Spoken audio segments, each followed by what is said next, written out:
Hello fellow gardeners, if you've ever looked at your kitchen scraps and thought, I wish these could help my garden grow, you're in for a treat. Today I'm going to show you how to transform everyday kitchen waste into living compost juice overnight, a natural powerhouse that can boost your plant's growth, deepen green leaves, and even improve fruit set.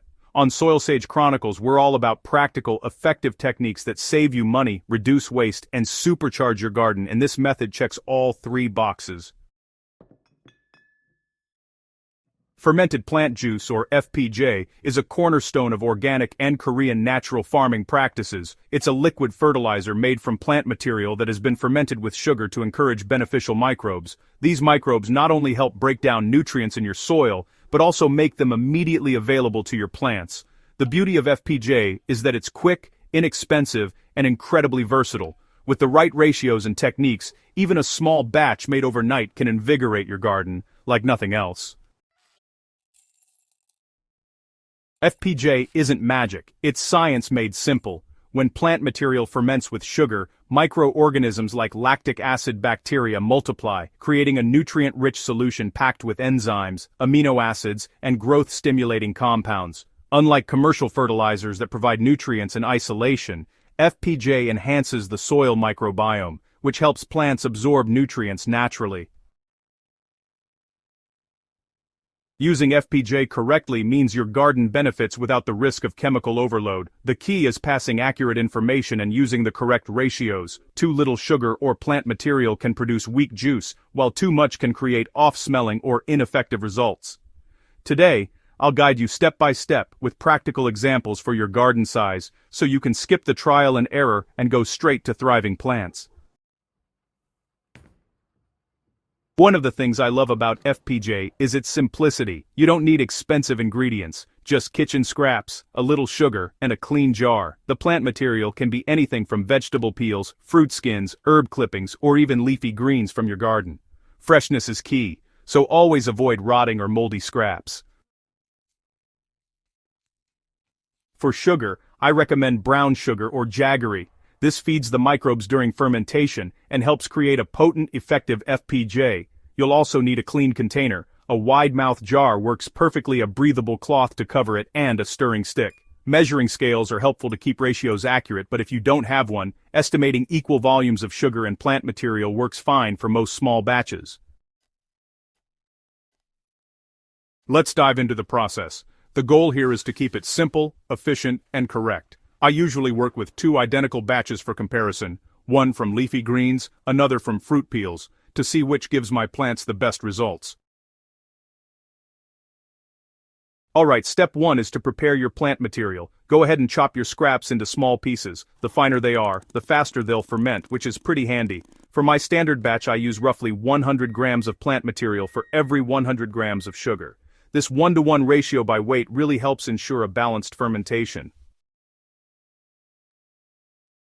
Now, step 2 is to layer with sugar. In your jar, just layer the plant material and sugar together. Give it a good stir so that the sugar coats all the pieces. The sugar is crucial here. It acts as food for the microbes that turn your scraps into living compost juice. Moving on to step 3, cover and let ferment. Cover the jar with a breathable cloth or a mesh lid. This keeps out dust and insects, but still lets gases escape. Leave it at room temperature for 12 to 24 hours. Overnight usually works perfectly. You'll know it's ready when the mixture smells sweet and just a bit tangy, not rotten. Alright, step 4, strain and store. Go ahead and strain the liquid into a clean bottle or jar. What you have now is a potent living FPJ that's totally ready to nourish your plants. And hey, don't toss out the solid residue. It's actually fantastic for your compost heap. Now comes the exciting part. Using your living compost juice to see some real results in your garden. Proper dilution is, honestly, critical. For most gardens, I usually recommend diluting 1 part FPJ to 500 parts water. For example, 50 milliliters of FPJ and 25 liters of water is just perfect for a small garden bed. You can apply FPJ as a foliar spray directly to the leaves, or as a root drench to improve soil health. If you're spraying it on leaves, early morning or late evening is best, just to avoid sunburn. Personally, I repeat this 2 to 3 times per week during active growth periods. If your garden bed is larger, you'll just want to scale the amount proportionally. For instance, a 4 square meter bed might require a liter of FPJ diluted in 200 liters of water. Keeping these proportions consistent really ensures your plants receive the right amount of nutrients without any stress. On Soil Sage Chronicles, I always encourage gardeners to experiment, track results, and learn. One of my favorite tests is a side-by-side comparison. So, harvest 2 different types of plant waste, like banana peels and herb clippings, and make 2 separate FPJs. Then, apply them to identical plants under the same conditions and, just watch carefully. Notice how the plants respond. Are the leaves greener? Are stems stronger? Is flowering or fruit set more robust? Be sure to record your observations as you go along.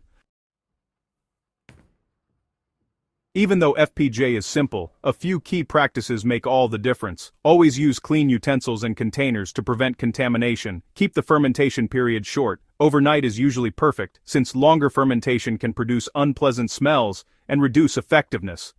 Avoid overconcentration.